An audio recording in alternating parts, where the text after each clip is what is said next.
he also is followed by the vice president, you know, or followed by Elon Musk, is in correspondence with Elon Musk. He's admitted directly that he is a regime propagandist that is having these sorts of conversations with people in positions of power.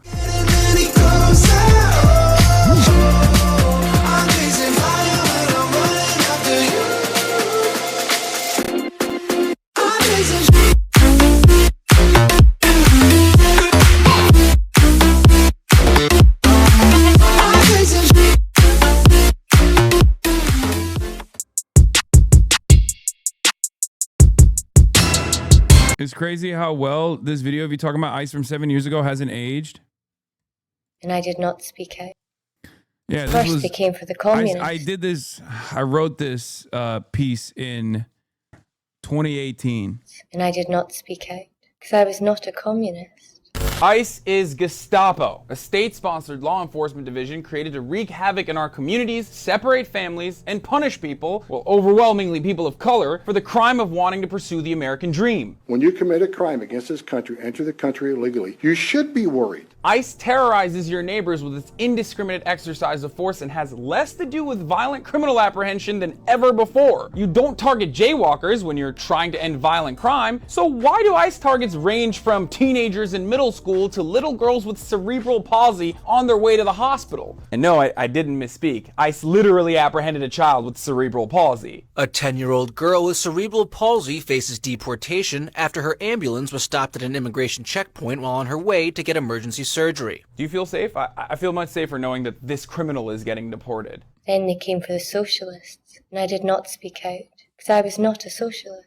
And it doesn't end there. Just look at Long Island, for example. Remember at his State of the Union where Trump made it seem like Long Island had been overtaken by Salvadorian murder gangs raping and killing indiscriminately? And by the way, MS-13 has been responsible for a high number of murders in the area, I will admit that. And violent criminals and gang members who are here illegally should absolutely be deported. However, ICE has used this statistic and Trump's constant fear-mongering to justify what The Intercept calls the new school-to-deportation pipeline. Now, in the Long Island school system, undocumented minors are not protected by the law, and they can be reported for insanely trivial things like a scribble on a notebook or for wearing a Lady Gaga lib. I mean, dude, like, once they carry out their penalty for their crime, yeah, it's fine to deport someone as long as justice is served. What are we talking about? Like, if you're MS-13 or if you've like raped someone and you go to prison after you go through the court system,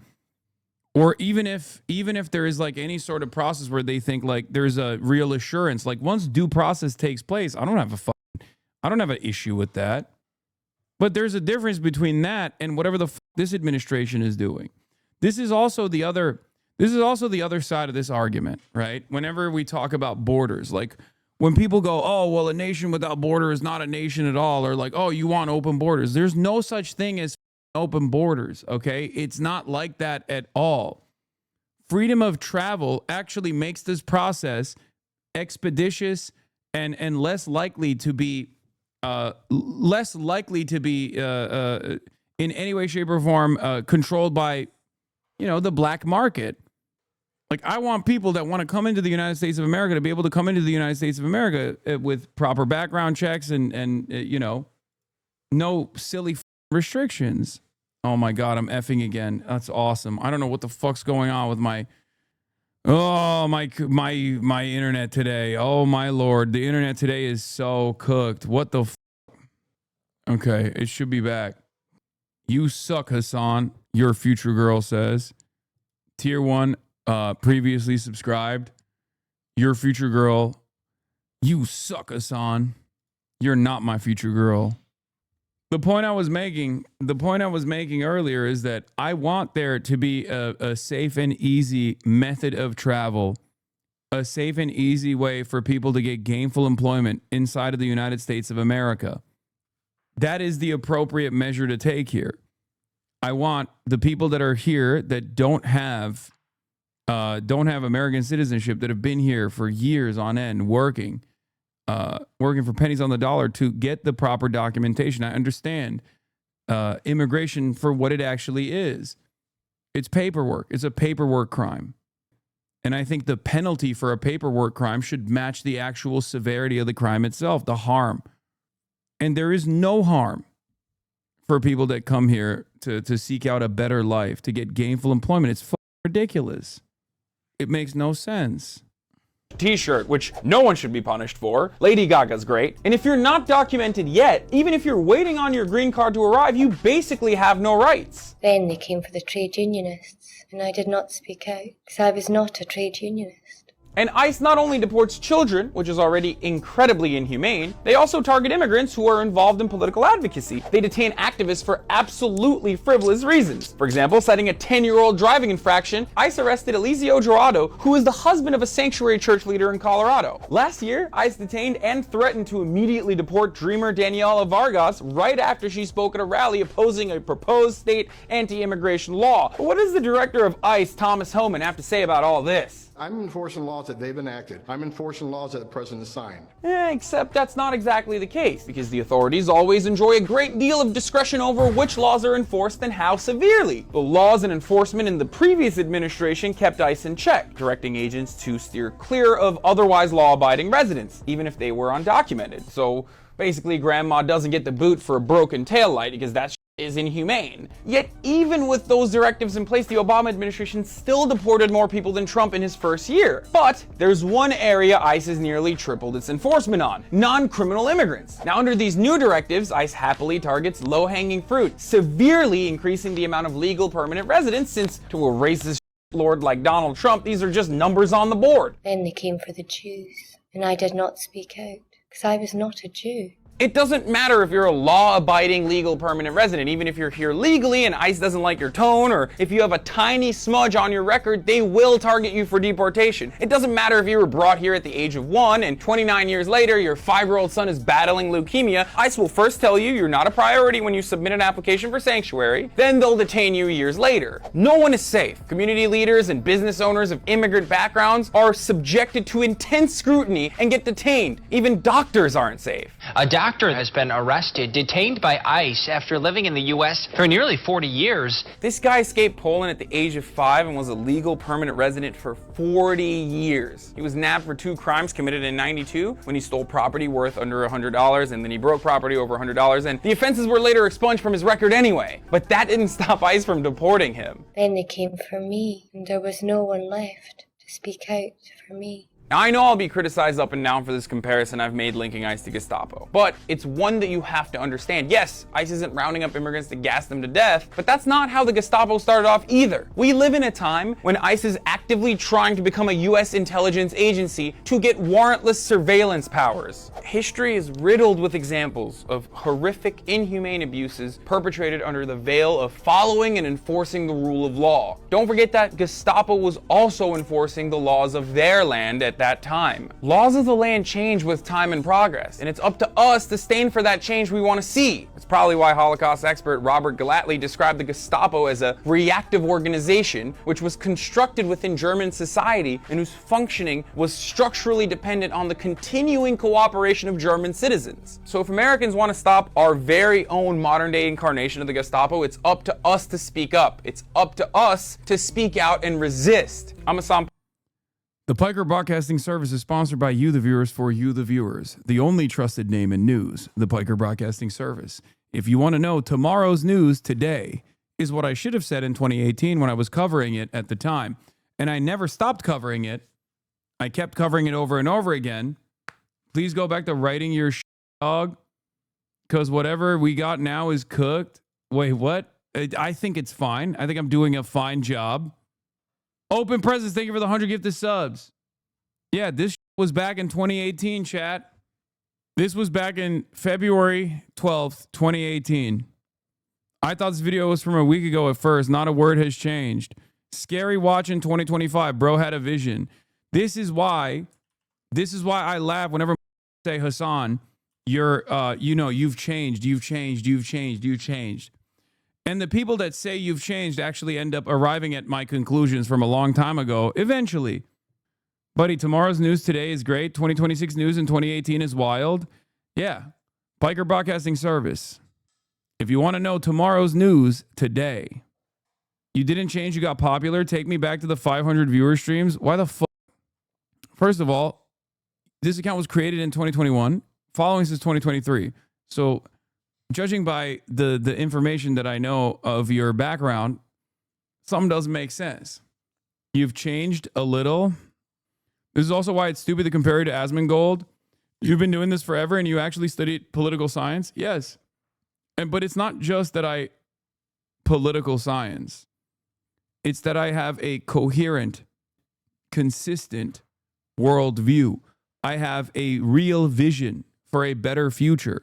A lot of these guys don't. A lot of reactionaries don't. Even if reactionaries think that they have some sort of ideological consistency, that always changes. That vision always changes for people like that. They don't have this aspirational future that they want to move towards. And they can't really. Like the most maximalist version of this, like the most logically consistent, ideologically consistent reactionary is a fascist, right? Like an actual die-in-the-wool, straightforward, neo-Nazi fascist. Like that is, and even then you got Nick Fuentes, who is the representative of this kind of thing, and even he doesn't really have firm commitments to anything that he has claimed to be in support of. Hutch is a perfect example. His worldview changes along with whatever the Dem Party chooses. Exactly. You have liberals who do this kind of thing as well. And you certainly have Republicans who do this kind of thing as well. Especially Republicans. They do it way more. This is the comparison. That's why I always laugh when dumb right-wingers or even like dumb centrists will be like, Hassan and Asmongold are two sides of the same coin. Meanwhile, this is Asmongold's worldview. You openly admitted you never do research or read articles outside of Twitter. How can you shamelessly tell others to read more? I don't need to understand whatever article you want me to read. All I need to understand is human psychology and incentives. And incentives and human psychology are the deciding factors of how people will behave. I don't need to read your little special book or your Wikipedia article or anything else besides that. Yeah, your viewers could turn on a stream from 2020 and get essentially the same exact coverage. You might be the most consistent commentator online. And the real reason why I'm probably one of the most consistent commentators online is because, unfortunately, the problems haven't changed. As a matter of fact, they've only gotten worse. So anytime I say, like, this is going to get worse, and then you watch it 8 years later, you're like, oh my God, how did you nail it? All of the things that you said were going to happen are happening now, including, like in that previous video where I was talking about how ICE has grand aspirations to become a surveillance agency or play a more formative role in the surveillance apparatus of the government. That's here. That's here now, where they're using Stingray and Israeli technology to mass surveil the population. They got Palantir. This is pre-AI. So the tech tools were not even available at the time, but they were still trying to do it. Not hard to predict. I know. I don't think this is like, listen, first of all, it's fine. Being a socialist in 1999 feels a lot more vindicating in 2026. They're unprincipled. I was calling what neocons were doing in early fascists. They said I was overreacting, but now look at us. Not hard to predict. I know, chatter. That's my point. My point is that I don't have like a special gift of foresight. I'm just applying what I have seen take place in the past to my predictions on what might come next. And as long as you have consistent principles and you engage in dialectical thinking and you have the capacity for pattern recognition, you will be able to understand where society is going. Unfortunately, however, especially in this day and age, common sense is not so common. So yeah, I'm not really reinventing the wheel when I say these sorts of things, or when I was saying these sorts of things in 2018, just like I'm not reinventing the wheel right now, right? And yet you see how some people react to this commentary even now. So many people who reflexively go, F you, you're bad, you're stupid, you're a commie, you hate America. You think they didn't say that back then? Of course they did. They were saying the exact same shit. Maybe a much smaller group of people were saying that because I wasn't as popular as I am now. But that's it. Probably your biggest L is that you, like most, assumed America is the exception and won't fall apart and reform will come. No, that's not true. There is me trying to hemorrhage, or there's me trying to put a Band-Aid or gauze on a gaping wound, which is what my commentary is when I talk about like changing the current duopoly structure into one that is more beneficial, okay? One that's more beneficial for organizing versus what I think is going to happen.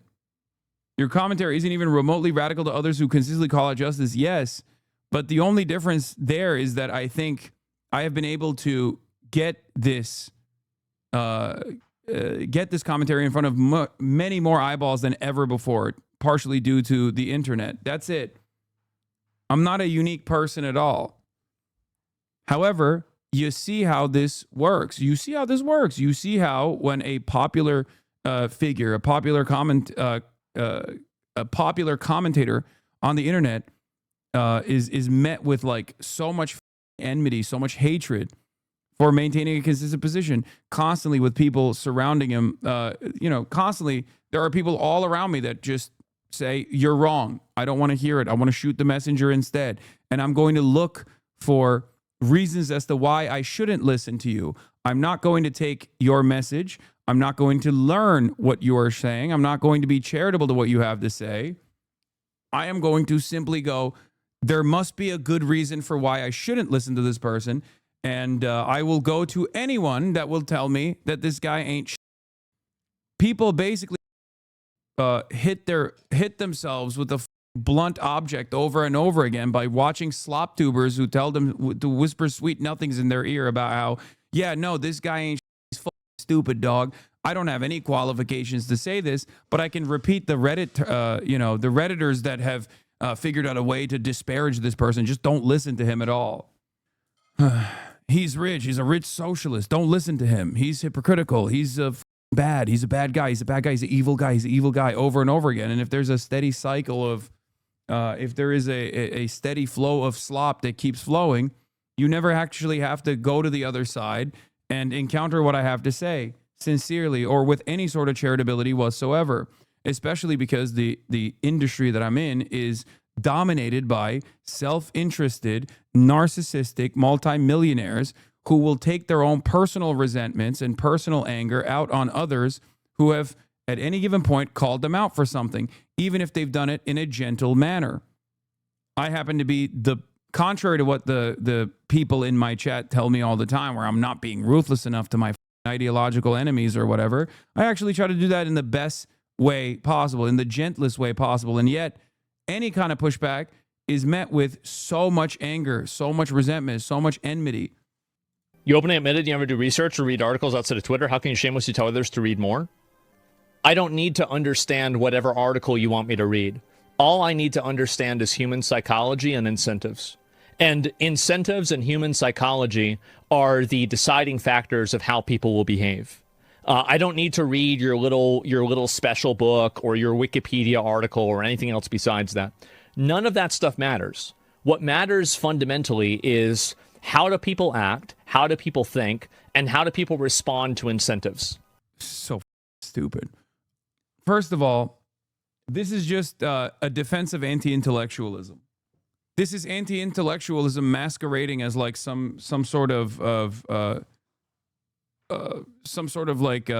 understanding of humanity. Like, oh, this is my philosophical approach. It's like, no, it's not. You need to do both. Okay. Understanding incentives and understanding humans is essential to doing analysis, but without any sort of factually accurate reporting, your analysis is always going to fall short. Of course, when you're on the right, you don't have to care about any of those things. And you can say, my feelings are what matter. My ignorance actually is more important than your knowledge. My feelings are more important than your facts. Okay? And you can, as long as you have a big enough platform, as long as you have a lot of other people backing you because you're, again, whispering sweet nothings into their ear about how this administration is actually awesome, as long as the administration has some kind of base of support, either internationally, in the case of Asmongold, by a lot of right-wing Europeans, even though that's going to fall apart soon too, or you know, your neo-Nazi Nick Fuentes or Tucker Carlson or whatever the fuck, then you don't have to do the reading. You don't have to do it at all. You can just like repeat the same shit that you see on Twitter, which is ironic because for the longest time, my naysayers on the liberal side, the destinies of the world, claimed that I didn't actually do any reading at all. And I was a dumb moron who doesn't know anything and inconsistent and hypocritical and only rely on Twitter posts for my commentary. And that's so funny because that's literally what Asmongold is doing. And Asmongold, as a matter of fact, was able to develop himself as a political commentator because of all the disparaging nonsense that centrists and liberals and objective commentators in the slop tube sphere did to disparage someone like myself. What is this? Wait, what? 40K viewers and no comments almost? Viewbot or... Did you think that because I paused the comments on the side of the screen that there are no comments happening in the chat?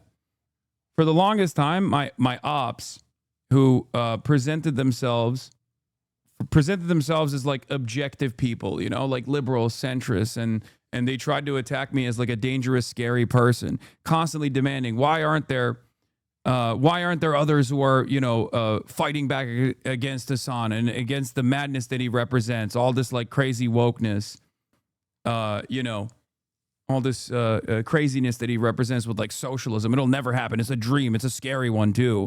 And there you have it. You built up someone. You built up an alternative. Now you hate it. Okay? Now you hate it. And it's ironic because every single thing that they said about me falsely, even though I might not be the greatest orator or have the same level of confidence that comes from Dunning-Kruger, the stupidity that a lot of these people maintain, that gives them this like ridiculous confidence in behaving as though they're totally right when they're wrong. Okay? Even though I might not have those things, I am very knowledgeable. I am very well read. This is something that I did study. This is something that I've been doing for many, many years. And also on top of that, I'm very consistent, right? That's why you can go back to videos from 2018 and see the exact same things that I was saying back then as I am now. Unfortunately, because things have not changed. And as a matter of fact, they've only gotten worse. I used to avoid political commentators and I assumed Hassan was right-wing for some reason. Yeah, I was shadow banned on election night 2024. I still got 314,000 people in here tuning in to see what I had to say about the election. And yet I was shadow banned off the platform because a lot of these other guys who are liberals, who are centrist themselves, who are apolitical themselves, who now hate ICE and hate Donald Trump, by the way, and they did back then as well, spent every waking moment leading up to the election trying to get me banned, trying to get me deplatformed before the election, working with congresspersons like Richie Torres, for example, who sent Amazon a sternly worded letter with a congressional letterhead demanding that I, as a dangerous left-wing figure who was an anti-Semite because I was, daring to oppose the nation state of Israel and its genocide, was the real person that was the only person that should be deplatformed off of Twitch. You still are, by the way? Yeah, exactly. And that hasn't really stopped. I was blacklisted. I still was able to bring in 317,000 people tuning in to see what I had to say about the election. But just think about that. What do you think is going to happen in that process? Of course, people are going to go and seek out other alternatives if they can't find me on the phone. They can't find me on the main page on the night of the election. Thank you. Closed presents with 100 gifted subs and open presents with 100 gifted subs. Guys. If you can understand that, then nothing else matters. It's pretty simple. It is pretty wild that he just openly says, like, I am not well read at all, and I'm not interested in being well read at all. It's just common sense. Like, he's giving the game away. But unfortunately, for right wingers, this is just how it works. Here's a journalist, Stephen Azark, saying, about a month or so back, I asked Asmongold fans to meet me in the real world to talk, but none of them took me up on the offer. Instead, I got hundreds of replies and messages saying I didn't understand him, how I should just watch his streams and not just the clips. So I did, and learned that Zach doesn't care. He will put on a video he doesn't understand the full context of and rant about it with extreme right-wing bias. It's vitriol for 6 hours straight, a handpicked selection of clips designed to invoke anger without critical thinking. I genuinely believe that there are people here for his gaming takes, and I'm so worried that they are getting radicalized by Twitch's most powerful and least researched streamer. It's crazy, but stupid sells. It's not just it's not just that he's like foolishly spewing toxic bile. He also is followed by the vice president, you know, or followed by Elon Musk, is in correspondence with Elon Musk. He's admitted directly that he is a regime propagandist that is having these sorts of conversations with people in positions of power. And that is the reason why I cover Asmongold, even though people go, why do you cover Asmon? It's pointless. The vice president is retweeting him, okay? The real world is stupid as especially this administration. You're not talking about some random loser who sits in filth. You're talking about a random loser who sits in filth, who is in direct contact with Elon Musk, the most powerful person on the planet, the wealthiest billionaire on the planet, who is doing regime propaganda to a fairly sizable audience on a daily basis, who's getting retweeted by the vice president. I know he is repulsive. I know it annoys you when I cover him. I get it. You fancy yourself to be this heightened intellectual. You fancy yourself to be this heightened intellectual, and you feel like this is dumb to do. The reality of the matter is people are dumb. And this kind of actually does numbers. Doesn't research, has never had a job, lives alone in a messy house, a multimillionaire from playing video games, has no academic background in human psychology, just gets angry at the world and blames his problems on others.